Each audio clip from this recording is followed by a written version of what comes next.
Hi, everybody, and welcome to ToRAISE Questions, the doula podcast. Hi, Thérèse. Hi, Sarah. Had a little hesitation there as to who we were. Who we were, yeah. It's been a long week. Yes. It's only Wednesday. It's been a long week. We have a guest in the studio today. We have Anne from Baltimore. She's a very experienced doula, and she's going to do a case study with us, but we're going to get to that in a second. First, I want to ask Anne to give us her tip of the week. Yes. Welcome, Anne. Hi, Anne. Hello. Thank you for having me today. My tip of the week ties back to a subject that you had last month with tips for what to wear to a birth. And I thought of this then. Something that I've done since the very beginning is keep my nails short. I was a volunteer in a hospital-based doula program when I first started out, and there was an orientation, and they said that it was hospital regulation that you had to have nails no longer than the tips of your fingers. You had to keep them short because there was the proven risk of transmission of bacteria, and it was just a safety hazard as well. You could rip gloves if you were wearing gloves, and so that's something that I've done ever since then. I keep my nails trimmed short, and so no more fake nails. Mm-hmm. Yeah, unless, I understand lots of people can do gels, but just so that they don't hang over the edge of your finger. Okay. So just very, neat and low down. Yeah, when you think about it, besides the cleanliness and the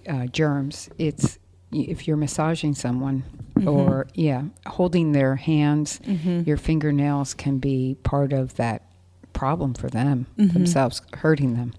Definitely. All right. Thank you, Anne. We're going to get on to the case study because that's also what people want to hear today.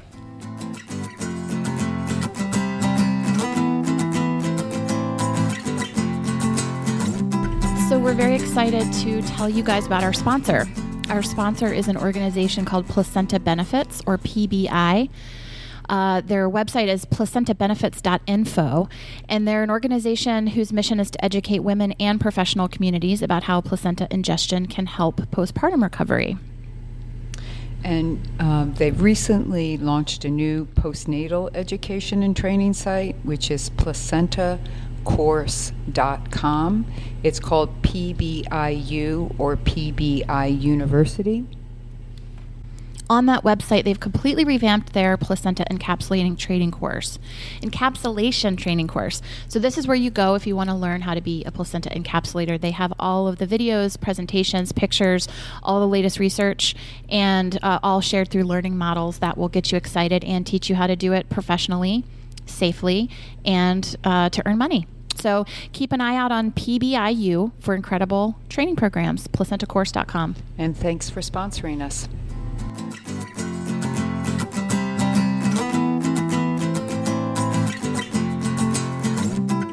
So today we have a case study, and those are one of our most popular type of episodes. You guys like to hear what other doulas are running into. And if you have a case study you'd like to share with us, either in our studio or via phone, depending on where you are, email ToRAISEQuestions@gmail.com. So today we have Anne. Anne is from Baltimore. Let's get started. Anne, tell us how long you have been a doula and roughly how many births you've attended. Hello. Thank you for having me. Hi.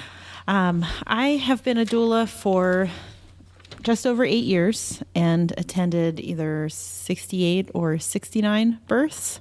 I have in that time had 2 of my own children, and so I had to take some breaks from work and go back. But yes, just over 8 years. Great. Well, thanks for coming to see us today, Anne. And so do you want to begin with your story and start where you feel comfortable? Sure.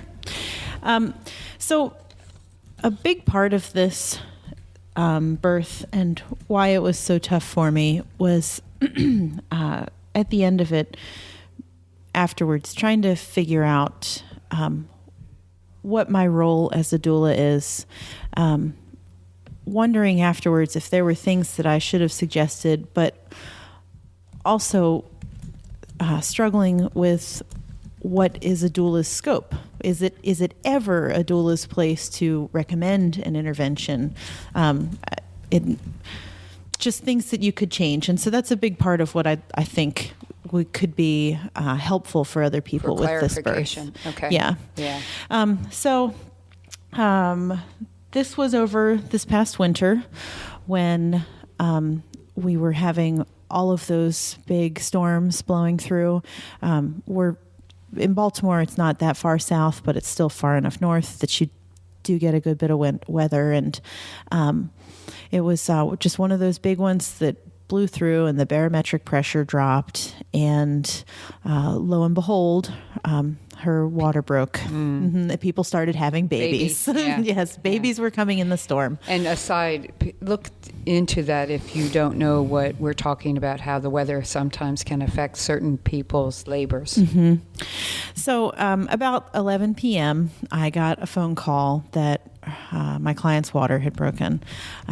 We had met twice prenatally. I always meet clients twice, and really focused on laboring at home, doing life, how to be comfortable at home for as long as possible. So we touched on that again. I made sure that she'd checked in with her midwife, and she was having contractions maybe every 10 to 15 minutes, very manageable, definitely possible for her to sleep through them. So that was the plan, that they were going to try to sleep as much as possible.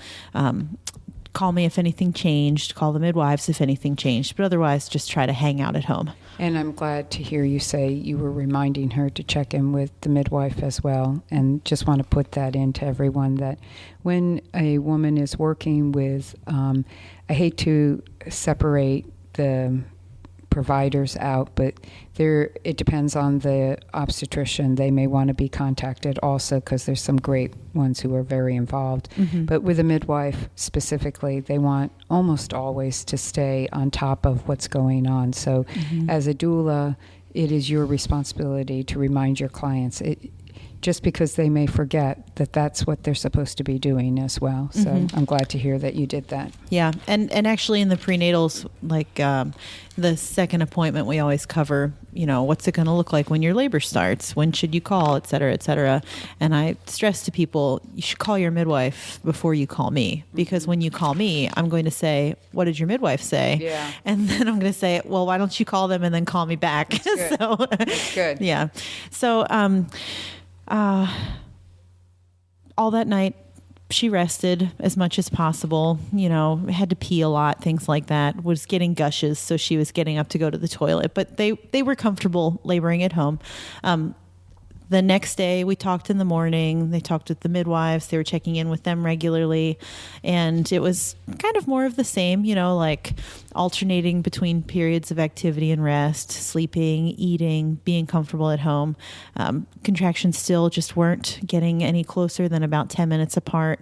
So at the end of the day, the conversation shifted to it's bad weather. The snow has melted some during the day, but it's going to freeze again tonight when we get another cold snap. Rather than you guys coming in later when it's really dangerous, why don't you come in now? We're coming up on 18 hours anyway with your water being broken. So let's get things going. She was GBS negative. So there was a little bit of wiggle room. It wasn't as urgent that, Right. Things pick up. Right. But so around 4:00 they went in. And their midwife had castor oil and the other ingredients for a drink to get things going. And by around 6:00. Isn't it interesting how that is what the midwife chose? I just have to put that in also for those who haven't had the opportunity to work with any providers other than obstetricians. Not that all midwives would do that, but in some circumstances they're going to be more inclined to start with other things or recommend them at home to the woman than immediately coming in and starting Pitocin. Yeah, and this was a hospital-based practice. So they knew that, well, again, she was GBS negative, Right. So there wasn't so much of a time restriction. But yeah, it is really nice. One of the benefits. So they got in. I was not with them at this time. I was checking in with them over the phone still. I felt comfortable driving at night if necessary. I knew that it was just like if they were laboring at home in early labor, they wouldn't need somebody sitting in the room staring at them while they waited for things to get going. So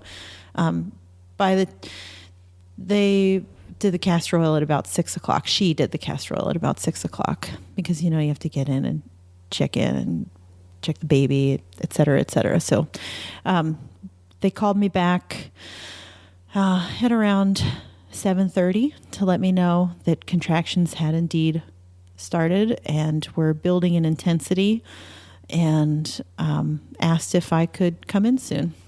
What was her dilation station, all that stuff at this point? I want to say that she was about like 1 to 2 centimeters. And is this baby first was baby? engaged? First baby. Baby was engaged. She was maybe, I want to say like 75% effaced roughly. So fairly favorable cervix for something like this. But first baby. And I also want to share that she is a very petite woman. I'd say prior to pregnancy, she weighed, I want to say about 95 or 100 pounds. Very small frame, but had large feet. Which, okay. People may wonder also about that. And so there is a theory behind the size foot somebody has can represent the size of their pelvic outlets, back and front. So when we see somebody who's small, in most people's eyes, petite, as you just described her, but we see good-sized feet, not the tiny feet that you would think go with that tiny body. There's more of an optimism to what is ahead. And there's not a science behind it. Nope. But there's been certainly a lot of anecdotes that support that. Yeah.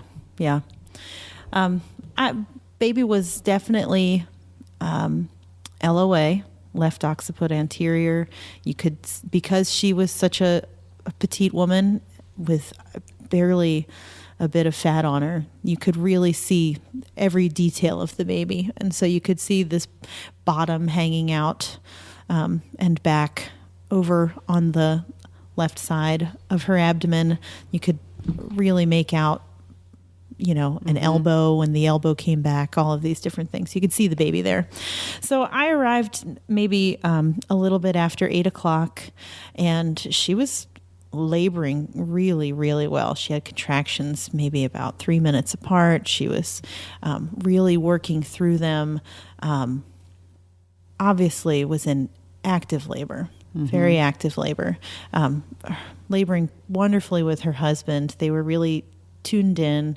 I didn't have to do much when I got there other than just kind of hang out. I suggested a couple of different position changes because she was saying that she wanted to sit, but she also wanted to have hip pressure and have her back rubbed. So I kind of helped with positioning them. And the midwife came in to check in. It was a busy night.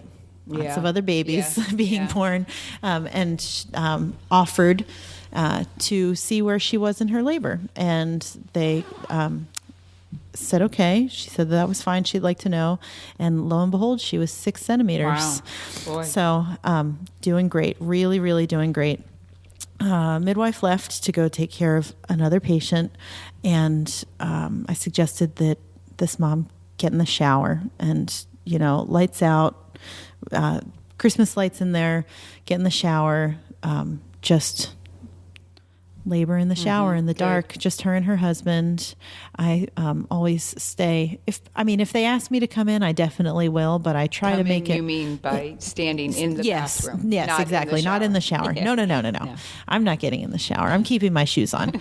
But yes, I will come into the bathroom if they need me to. But I go in, I get the shower running, I position all of the blankets and towels and things like that. I have it ready so that she can just walk in and get right into the shower. Good. And then once they're set up, after I give Dad some suggestions or partner some suggestions for how to help Mom labor, then I go back out and stay on the other side of the door, just close by, where they know that I can hear them if they call. Which is important. I just, again, want to interrupt you.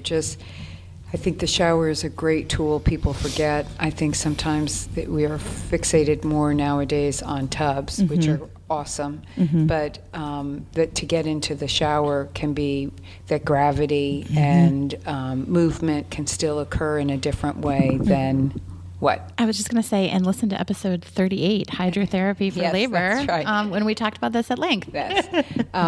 But I think it is really nice to give them that space also, but making them very aware that you are doing that. You're just right outside the door. So for those who are listening, don't leave. Don't go far away from the door. Sometimes I've just slid down the door and sat right there on the floor, and I might doze for the moment, but I can still hear, or I might catch up real quickly on family stuff if that's what I need to do, but I'm listening to them, so it's important that you not move too far away. Yeah. I will quickly clean the room while they're in there. Got that. I think that's a good idea. Yeah, just to make it so that when she's ready to get out of the shower and comes back in, it's into also another relaxing and inviting environment. But yeah, they have those little footstools almost. Right, you know what I'm talking about? I just bring one of those over and sit next to the door, and I can put my head back and doze or whatever. That's good. So yeah, she was in there for roughly an hour. Came out, and it was pretty obvious that she was in transition, feeling hot, getting chills, getting more rectal pressure at the peaks of the contractions. They were right on top of each other. I mean, her labor was just progressing beautifully. She wanted to rest, so we got her set up in the bed so that she could lay down with her husband. They were facing each other, and she was able to put one of her top leg on his hip. And I could rub her back from behind her, and That's they could lock eyes during contractions. And see how nice you can use hospital beds, and that partners can get into the bed. I think people forget that as well, that to encourage that. I mean, you can't make a husband or a partner do that, but if they feel you're suggesting that too, then they feel more comfortable doing it. Some will just think to do it on their own, but some, because it's unfamiliar environment, would think, isn't that weird if I get into the bed? Isn't that for the patient? So it's good. Yeah. I frequently suggest that they lay down together. Yeah. If the mom's going to be resting at all, and the dad's going to be, or partner, dad's going to be resting, there's no reason that, I mean, if he wants to lay on the sofa or in the recliner, but otherwise they can lay down together so they can like snuggle and do what they do at home, basically. And do labor together too. Yeah, so they don't have to be separated. Shortly after this, the midwife came back in and was able to labor sit for a while. Her other patient had the baby. She was really finally able to come in and hang out. Mom started pushing involuntarily, and grunting, bearing down a little bit. The midwife asked if she could check her, and she said yes, and she was complete with just a little bit of an anterior lip. And over the course of a couple contractions, the midwife was able to hold it out of the way, and the baby, just finally came down on the other side of it. And we got the green light to start actively pushing. So she pushed for, in different positions, for about 2 hours. And in that time, her contractions started to space out more. And she was really falling into like a deep sleep between the contractions. And while she was still getting the urge to push, you could tell that she was getting tired, that let's see, how do I say this? So she was still getting a good 3 or 4 pushes each contraction, but they weren't as sustained or as powerful. Right. She was as effective. Yes. Therefore. Okay. And she really started complaining of intense back pain. And the midwife checked her again, and told her that the baby had rotated around to posterior. So this was at about 12:30 in the morning, and she'd been pushing for a little over 2 hours. And what positions? I mean, you said she was in different positions. Was she laying on her back a lot doing? No, not at all. Not at all. She started out on her right side. She started out on her left side with her right leg drawn up on her husband, and then she liked that, so we switched her around to laying on her left side with her right leg up. Somewhere in there, she had to get up and go to the bathroom and try to pee. And when she came back, she did hands and knees for a while before laying down again. So she was definitely active and changing positions. Okay. She was unable to pee when she got up. But still, she sat on when she got up to pee, she had a few contractions on the toilet. Did she feel the urge to pee, or No. was she encouraged to get up? She was and encouraged to go pee? Yeah, exactly. Okay. So at around 12:30, the midwife said, "I think you're getting tired. I think that it would be good for you to maybe consider getting an epidural. With an epidural comes fluids. The fluids could help. You could get the fluids and see if that on its own helps to pick things up. Otherwise, because she had to get a full bolus before Right, she could have right. the epidural. And so I suggested, in that time where the fluids are running, then we can do rebozo sifting for your belly." I just wanted to interrupt and ask how she felt when the midwife suggested the epidural. What was her reaction? What was your reaction? Was that a welcome suggestion or what?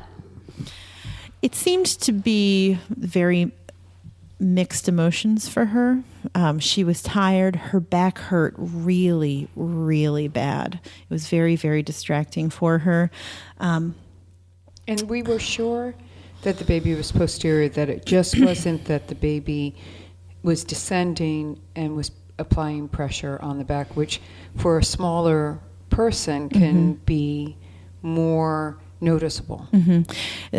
That's what the midwife said, yes. She said that there was some caput starting to form, the swelling of the soft tissues.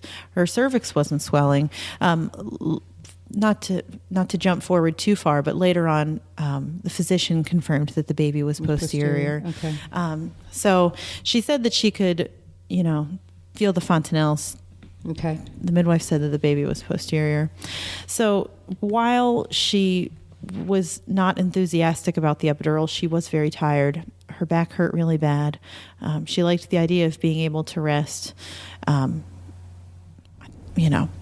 understand that it's very appealing at that point, Sure, especially sure. after having been pushing for that long. So, so did she say, like Sarah was bringing up, did she say, yes, I would take the epidural? I mean, you didn't clarify that. So when the midwife suggested, she was agreeable then, even though she had mixed emotions, she said, yes, let's do it? yes, Okay. after discussing things for a few minutes, I'd say like over the course of 2 or 3 contractions in those break times between, it was discussed her different options. And at the end, she decided that yes, that Okay. she'd,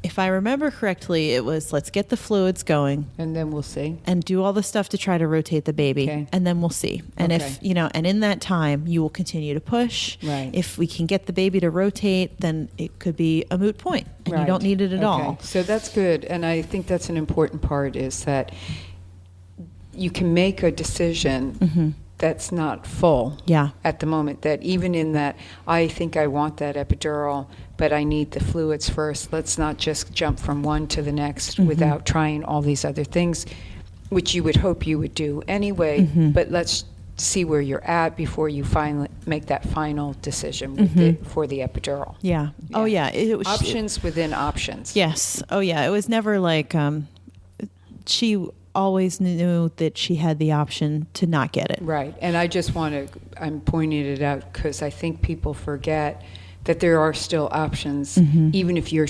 leaning towards that option of taking an epidural. Yeah. Yeah, definitely.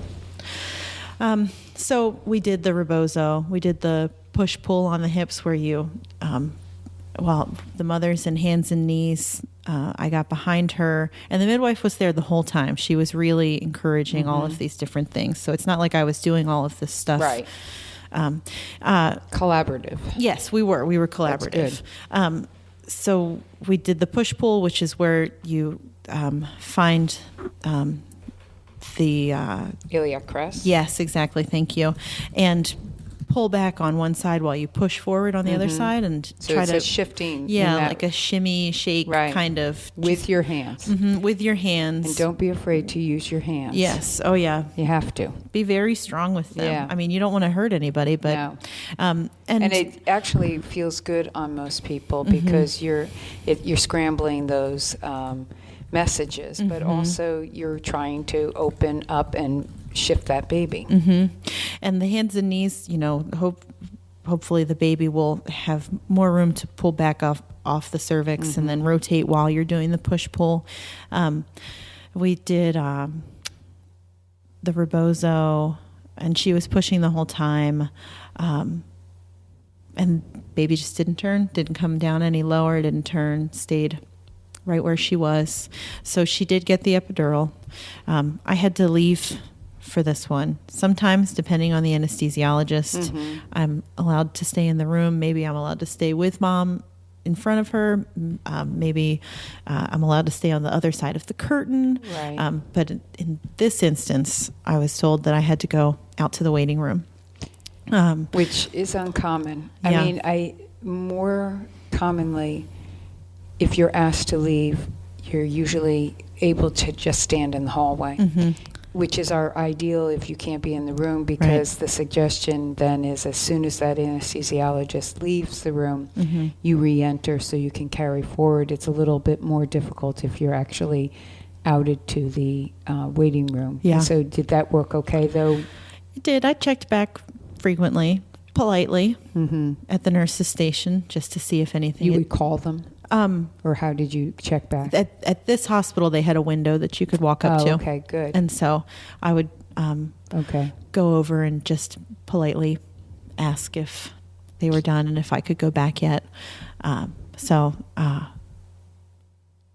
say I was out of the room for maybe an hour. They had trouble placing the epidural. Afterwards, my client did share with me that she was very unhappy that they wouldn't let me stay. But had she just, I know it's an aside also, but had she requested that you stay? Yes. And they said no? No. Did her husband get to stay with Yes. her? Okay, so at least that was the case.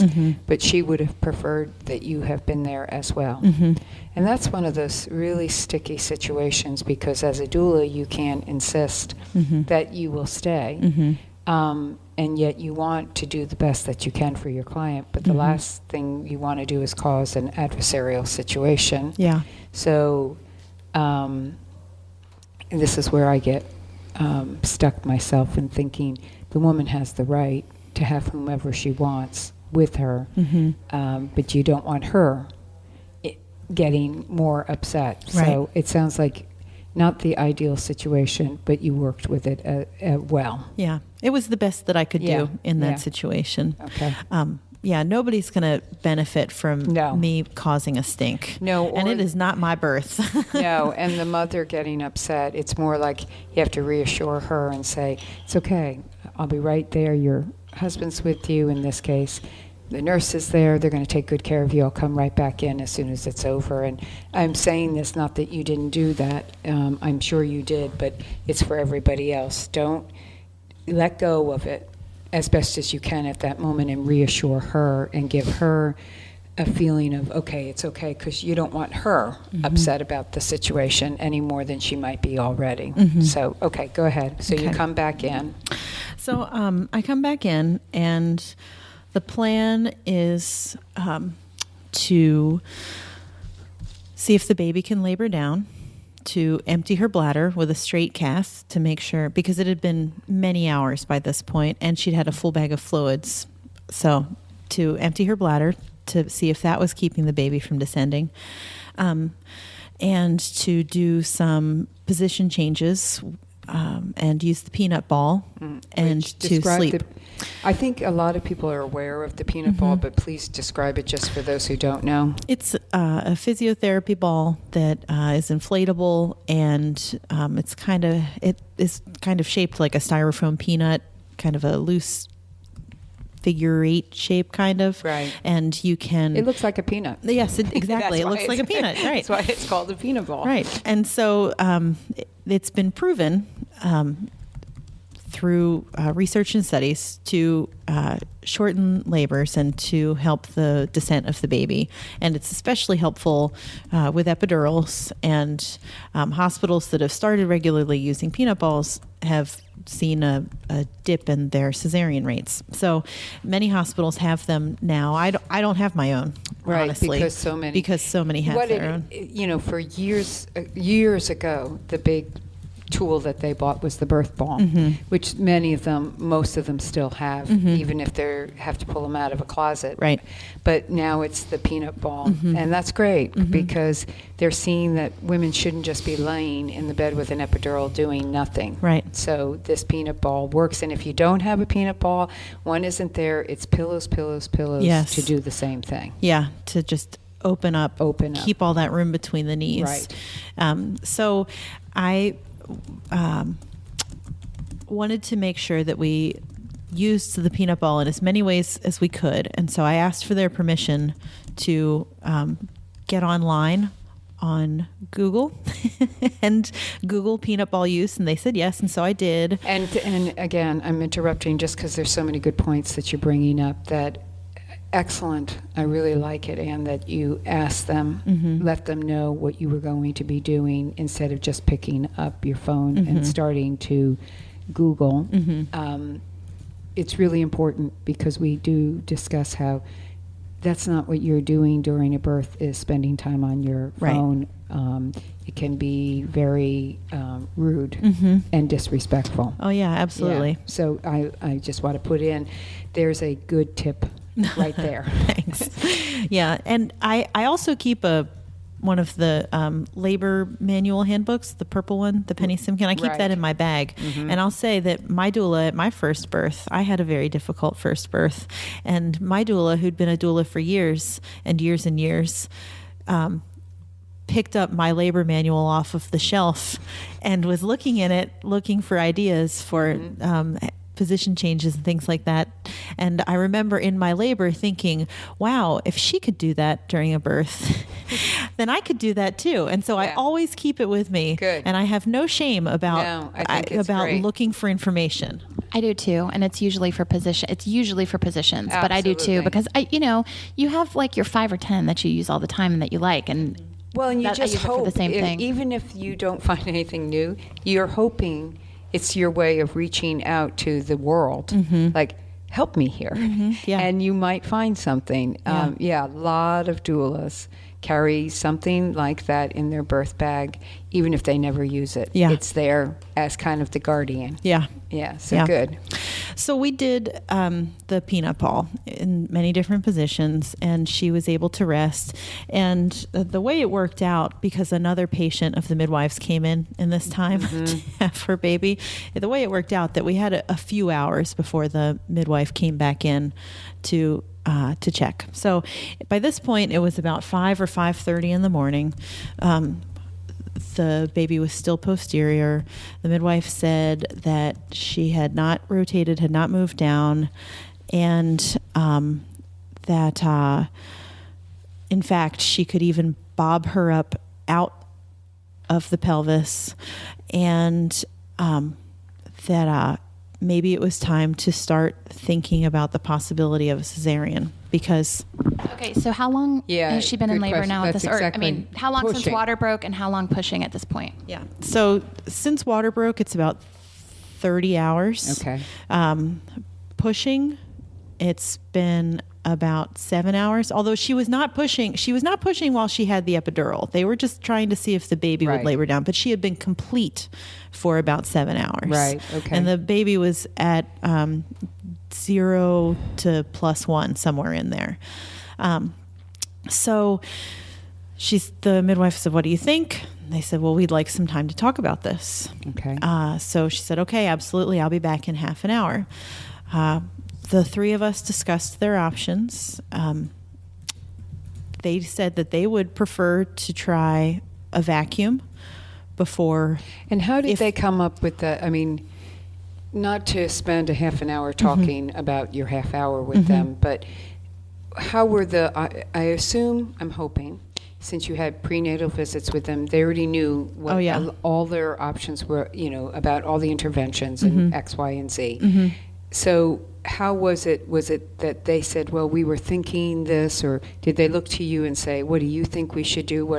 How did it play out? Well, she already knew that she did not want to have a C-section unless it was absolutely necessary. And that was something medically that we had, necessary. yes, exactly. And that was something that we had discussed previously, and that she said that she would prefer, if possible, to try a vacuum-assisted birth than just go to a C-section. Okay, so that was already in her prenatal mind. Yes. Okay. And I said to them that the midwife had said that the baby could be backed up out of the pelvis. And so maybe something that they could ask was to try pushing again, and see if the baby could be assisted in turning and held in a new position while she pushed. Before this, when she was pushing, the midwife was trying to rotate the baby, but was using her hand to encourage her to turn, and you could see the head moving some, but she would always rotate back around. But the hope was that with the epidural, that it could, she could really, relax things enough and allow the midwife to get in there and really get her head in there and rotate the baby around. So that was the plan, to try to get her hand in there. Oh, sorry. The midwife sticks her head in there and talks to the baby. Now listen to me. The baby whisperer. Yeah.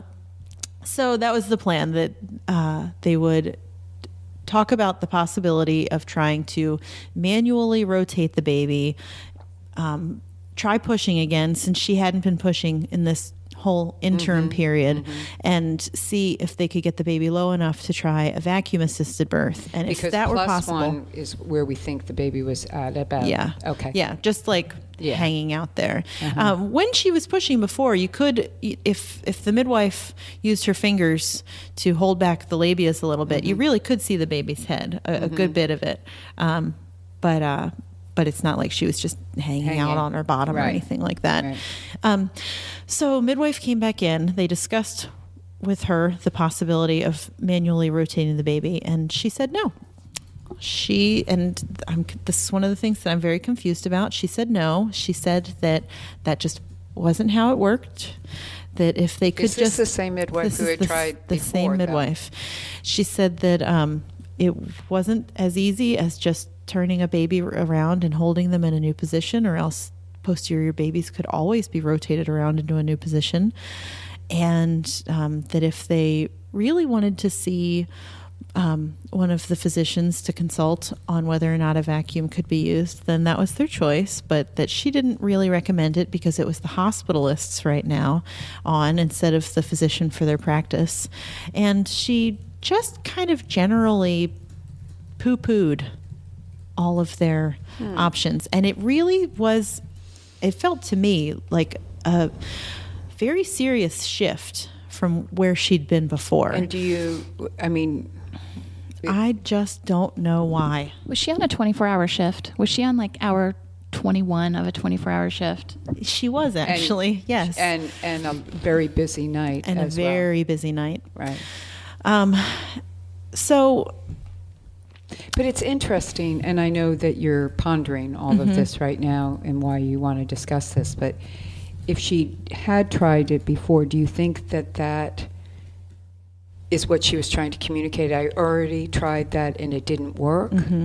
Or was she saying, the way you phrased it, it sounded like she wasn't open to the idea of turning a baby, which contradicts that she had been open to trying to turn a baby before.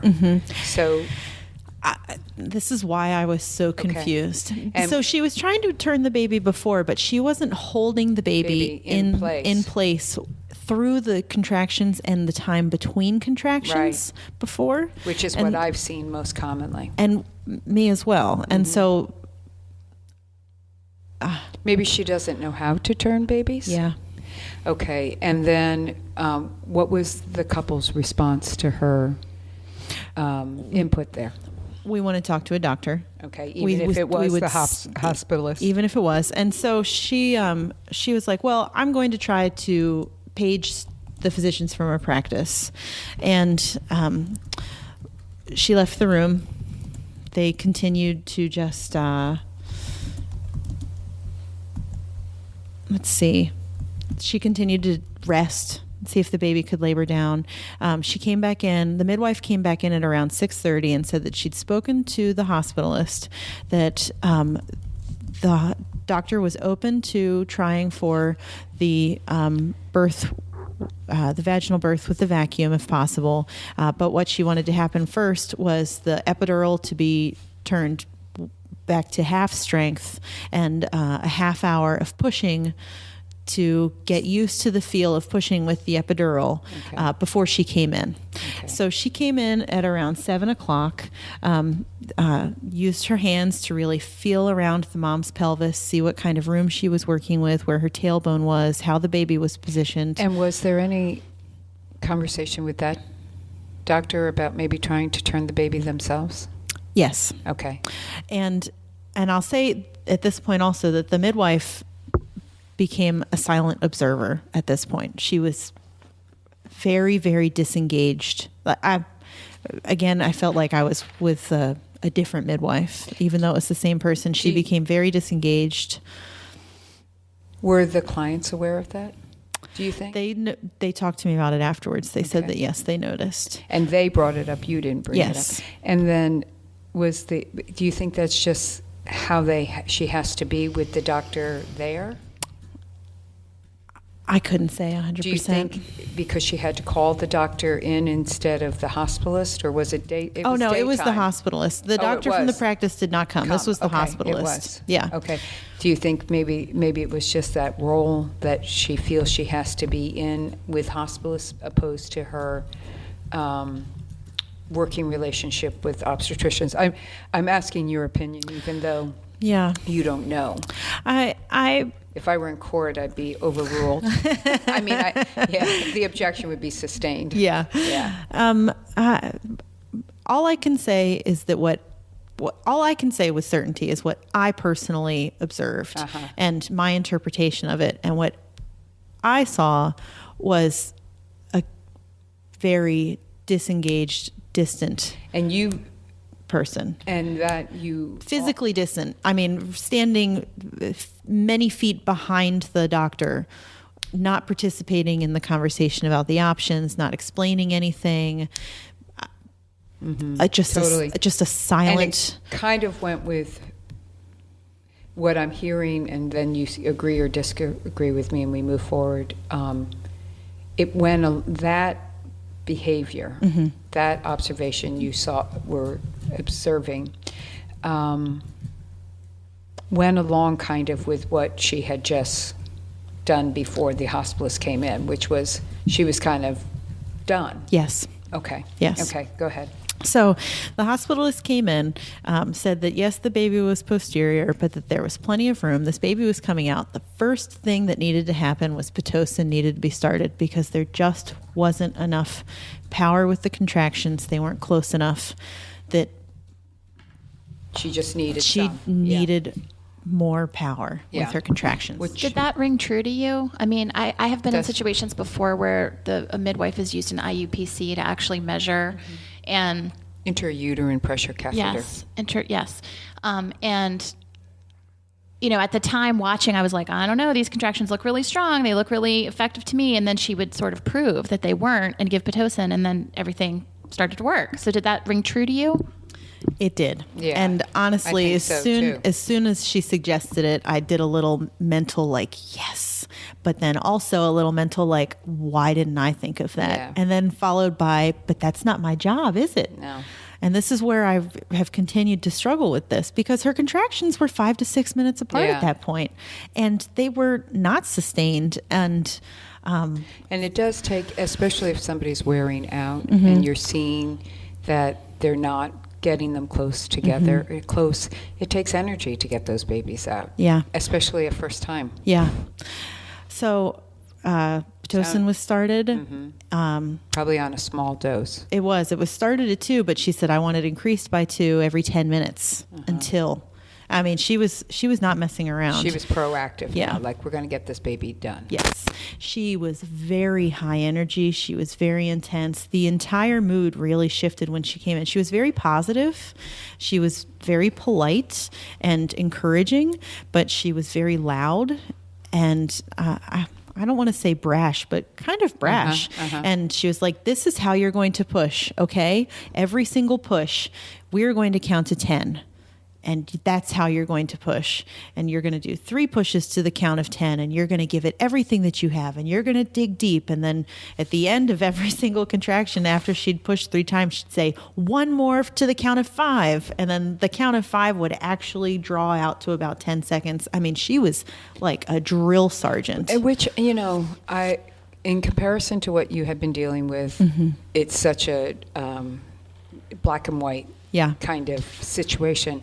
Yet, and I wasn't there, but it's kind of what it sounded like was needed. It was like, okay, we're going to get, if you want to, she was trying to preserve the vaginal delivery. Yes. If you really want this to happen, then this is the way it's going to happen. The best. You can't let these contractions slide by. You have to sustain the energy. And though we find it appalling a lot of the time, that 10 counting and that forcefulness, sometimes, including many home births I've been to, that's what it's taken to get the mom to get the baby out. Yeah. So and I'm bringing it up only because I know some people will be listening and thinking, well, that's repulsive. How dare she do that? But maybe she was doing exactly what needed to be done. I think so. So she was pushing as hard as she could. The contractions were getting closer together. They were lasting longer. The pit was doing its work. She was in this time also changing positions as much as she could. She was pushing on her left, and she was not in full lithotomy, although that did come later, actually, because she really had to get her hands behind her knees to pull back and open up and get that baby. Which is also, under the pubic I bone. do that at workshops. I say, please don't be opposed to this, because sometimes that's exactly the space that the baby needs to be able to get under that bone. Yep, and that was eventually what it took. But so she was pushing. This woman was working so hard. She was working so hard. And by about 9 o'clock. So how long had it been? She had been pushing for about an hour and a half. Well, no, I'm sorry. She had started before that, before the doctor even came in. So she'd been pushing for about 2 hours at this point, with an hour and a half of really pushing with the epidural at half strength and the pit cranking. Okay. So she was working really, really hard and was just exhausted. She had started to cry. Yeah, just she really started crying. Was pushing as hard as she could between contractions, but then between them was crying, was begging for help. Please help me. Please help me. I can't do this anymore.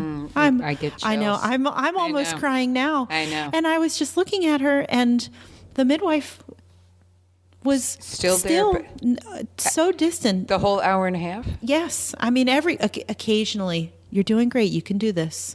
Or when she would say, please help me, I don't want to do this anymore, she'd say, well, what do you want? What do you want to do? And it sounds almost like she's punishing. I don't know if there was any kind of vibe there, but like, I told you hours ago you needed to do a C-section, and now we're jumping through all these stupid hoops, and I'm not going to help you. Which doesn't sound like the midwife like you said you were working with earlier. I did not understand it. At the time, I just didn't understand it. So thank goodness, the midwife who had led this mother's centering group was the next one on that day. And they had a really excellent relationship. And she came in, and she walked into the room, and I walked up to her. I've worked with her other times, and I said, I don't think she can keep doing this anymore. She may have a vaginal birth, but at what cost? I seriously think that we are causing her trauma, and I'm not sure what to do different at this point, but I know that this can't keep going anymore because I fear that we're hurting her. And she was very receptive to that. And she came up to her and was just like, I'm here to help you. We're going to do this. You're doing so strong. And she gave her that emotional connection and brought some new energy in. And the doctor was just insistent. This is, you don't need a C-section. She kept saying it over and over again. You don't need a C-section. You have room. We will get this baby down. We will get this baby to turn. I just need you to keep pushing really strong. You can do it. Like, she was insistent. Was her hand in there trying to rotate the baby and everything too? Yes. But it was not time for the vacuum either? No. Okay. So it was time for the vacuum at about 9:30. Right after the other midwife got there. And did the other midwife leave? Yes. Okay. As soon as they went out, they went out into the hall to talk. She briefly said goodbye, and the two midwives went down into the hall to confer. The first midwife came back in and said goodbye, and then she left. Okay. I just have to ask, just goodbye, or you? It was incredibly brief. Okay. I mean, I don't remember exactly what she said, but it was nothing that you remember. Yes. Okay. Just perfunctory. Okay. So in this time when all of this was happening, I was as close to the mother's head as possible, just trying to over and over again. I felt like I sounded like a broken record, but it was just, you can do this. You're so strong. Keep going. Here we go. Here comes another one. You're so strong. You're so strong. You can do this. And Dad he never left her head. He had her hands and was up by her head. About 9:30, it was time for the vacuum. And so the mom was just, this whole time she was crying. And she kept saying, I want the surgery. And she wouldn't actually say I want a C-section. She'd say, I want the surgery. I just want it to be over. And the doctor kept saying, you don't need a C-section. You have the room. And so it was agreed that they would try the vacuum. And if the vacuum didn't work, then they would go back for a C-section. Okay. And she said, but we're going to try the vacuum. You must push as hard as you can. And they flattened the bed so that she could do lithotomy. She was pulling back her legs. I got a washcloth, got it with nice cold water, and I covered her eyes. The new midwife had brought in some lavender, a roller, and rolled it under her nose and on her temples. We all kind of really got up there by her head so that she wouldn't have to see what was happening. I personally can't watch when they do a vacuum. I always recommend that you don't. Yeah, I just turned my back and I had to just look at her. Right, and I think that's really wise because it's just not. It could be an incredibly useful tool, but it is not something you want lingering in your memory. And I think it's great that you had the mom, whether you put a washcloth over her to, if she's comforted by that. Otherwise, you're in her face, so she's not witnessing the birth of her baby this way. Well, and I knew also that she needed to come back to a very peaceful, detached, not detached necessarily, but just centered place between the contractions so that she could really rest. So they did the episiotomy and vacuum at 9:30, and the baby was born at 11:30. Wow.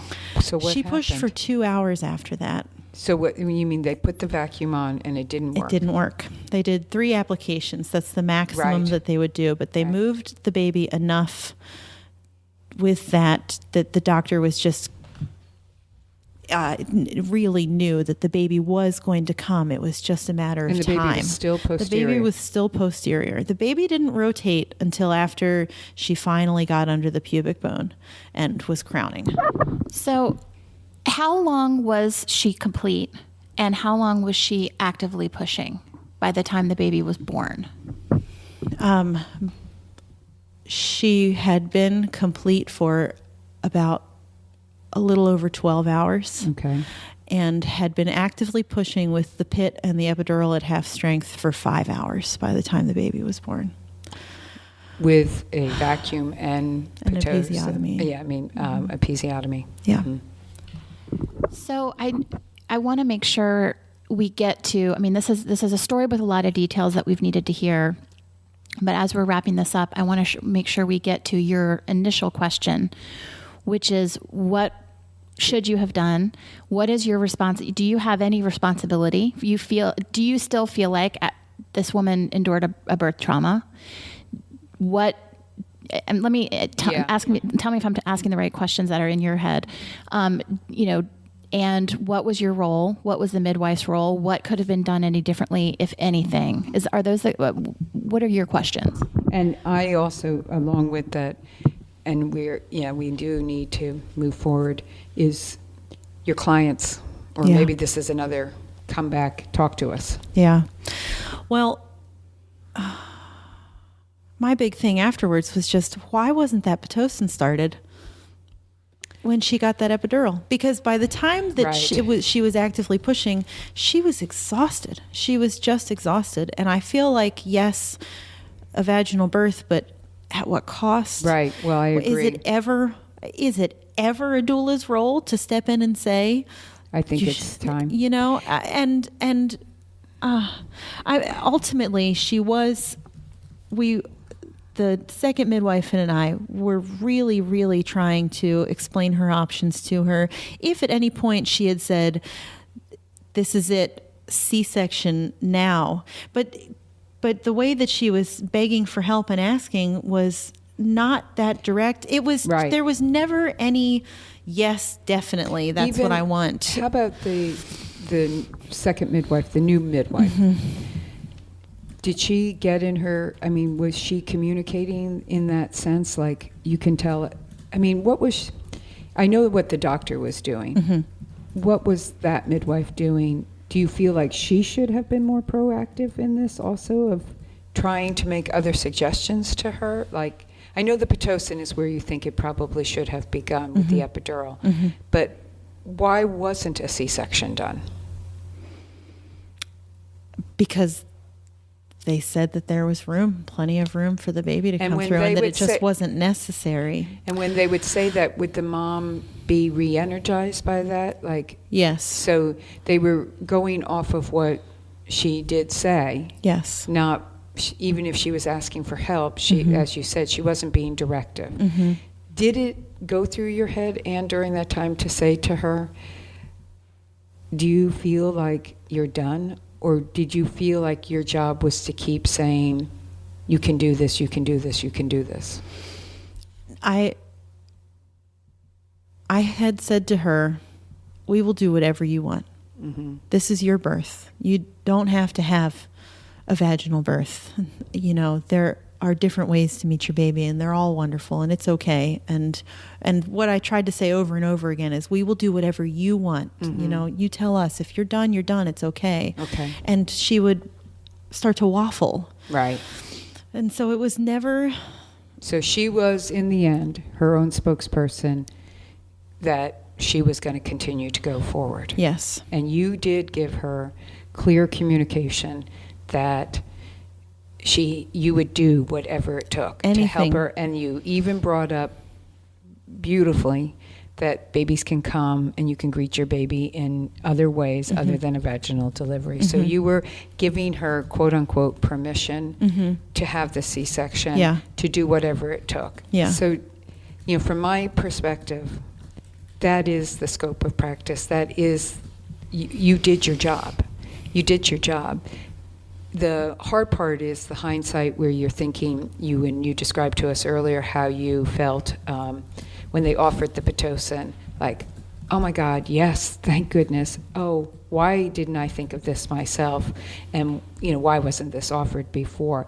The why didn't I think it myself is something now you have to remember, even though you've had all the births that you have, this will stay in your mind, that if you're in a circumstance like this again, where you see, and it's, and this is probably, you've had enough experience. You've had epidurals before with women. Pitocin is so often suggested with the epidural as well, just because that's usually one of the things that kind of go with it. Like they may either it spaces out, or they may need the Pitocin just because their body needs more oxytocin release at this point. So you probably won't have to give it as an option because it's usually offered. But it wasn't. Now it can be your role to say, is Pitocin something you want to discuss with them, or say to the nurse or the midwife or the doctor? Is Pitocin something that you're considering putting into the mix, and then looking to the client and saying, what we're talking about is da-da-da-da-da. But you didn't think of it at that moment. Yeah. Because it really wasn't your job to think of it. You were trusting that the midwife was doing what you were respecting the role of the midwife. Yeah. And so you should. Yeah. And so you will in the future. But now you know, if it's not being offered, it is an option. We can't just offer options that are the non-pharmaceutical, the non-medical. Yeah. But you didn't do anything wrong. The question is, why wasn't it offered? And we can't answer that. Yeah. I can't answer that. Only that provider could answer why. And why did she decide that a cesarean was the next step, not Pitocin the next step? Yeah. How's the couple? They're working through it. The mom's working through it. I'm in touch with her on a fairly regular basis. So let me interrupt real quick. Yeah. Right after the birth, what was she feeling besides exhausted, I'm sure? She was, the baby came out and it was amazing. I mean, I watched the baby rotate as soon as she got under the pubic bone, she was crowning immediately, and I just watched her just turn, and It's then interesting. It's so uncommon for an anterior LOA baby to become posterior that the only thing I can think of is that was the position. I mean, her pelvis just was so perfectly designed but tight that baby just was trying all they could to be able to rotate, get under. They got, and then they went into that position and couldn't get out of it. Yeah. I mean, it's not common because we usually talk about how it's almost an LOA baby we know is setting up. Yeah. And they're so less likely, if at all, to turn posterior than an ROA baby. Yeah. I just don't know. I really don't. It was baffling. Truly, it was baffling. I'd never seen it before. So the baby was good when the baby was born? Yes. Fairly big baby, almost 9 pounds. What size? I mean, it's head too. Do you remember? I don't okay. remember. Probably a nice size head for 9 pounds. Yeah. And so baby came immediately onto mom's chest and just stayed there. And mom was really quiet, crying some, relieved, quiet, had her head back, was alternating between picking her head up and looking at the baby and putting her head back. And I was really, really scared out of what her reaction was going to be. And the first thing that she said was, "Hi, baby. I'm sorry we put you through all that." And I just burst into tears. I bet, because I want to cry. I know. And her first thought was of her baby. Yeah. And so I came to see them the next day. Sarah has tears. I have tears. I know. I came to see them the next day, and we talked about things a little bit, very briefly. She told me that the second midwife that had come in had also come to visit them that morning and had stayed for almost an hour talking with them about the birth. We mostly talked about breastfeeding and what the next 24 to 48 hours would hold. And then I came to see them once they were home. And I always wait until their milk changes before I come for the second postpartum visit. And then it just gives us a few hours to talk. And so I very, very as gently as I could, said, why don't we talk about your birth? You know, I really want to know how you feel about it afterwards, 4 days after, what you're thinking about. I said, I don't want you to feel like you can't tell me anything. If there's anything that you wish that I'd done differently, I would love for you to tell me. If there's any way that I can help you, then please let me know. I know that I think I said, because I don't want to ever put an idea in their head either. You have to be, this is something we talk about in the workshops. Right. You got to be really delicate and sensitive about choice of words, because you may be feeling all you're feeling, and they may not be feeling what you're feeling. Right. So it's more like, I'd love to talk about you. Let's talk about your labor. Yeah. It was one heck of a labor. Yeah. Yeah. I think the word that I kept using was intense until she flat out said traumatic.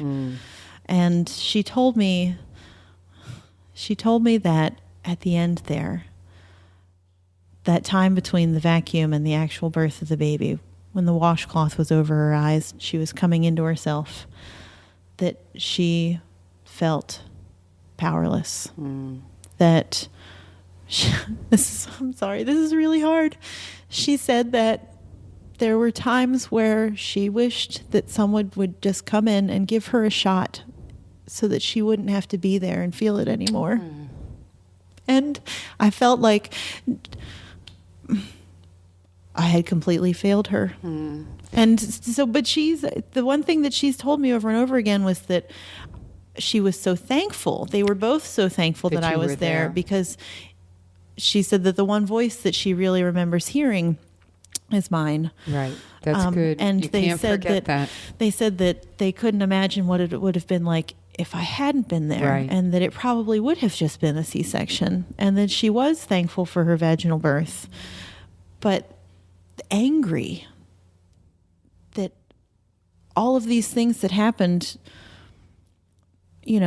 at 8 o'clock in the morning hadn't been offered to her at midnight when she wasn't so tired. And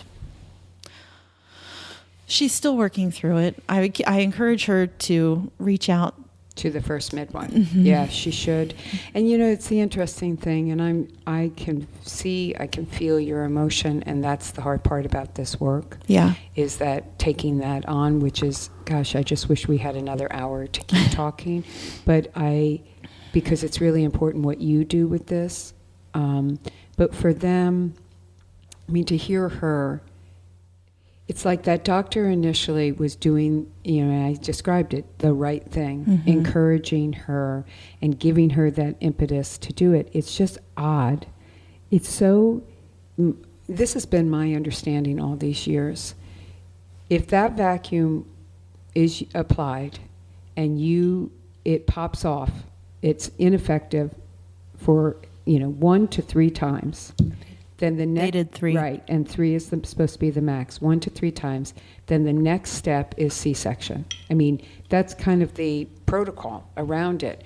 So the fact that doctor didn't do it is that cross between, gosh, what a great doctor who was so encouraging, wanting this to happen, but then, you're traumatizing this woman, and that's going to be her journey. To figure out, was it worth it in the end, or was this something I'm really traumatized by, and I can't envision going through this experience again, which is what so many women feel.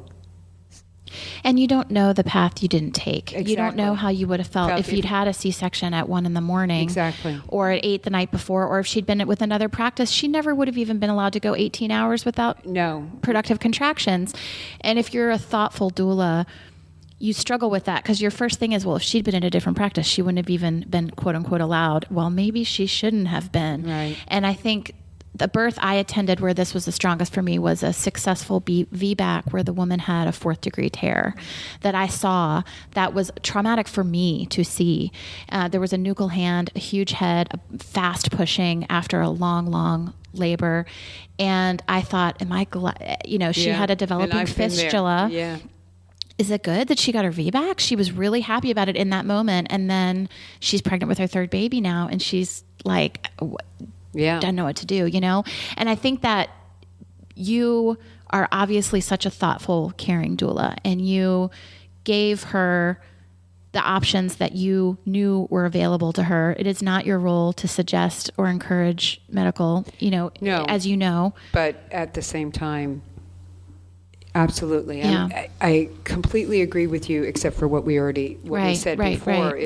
It is okay to say what Anne said about you have other choices. And it is okay. I have been there, and where I know that one of the things that could be really beneficial right now is Pitocin and or an epidural.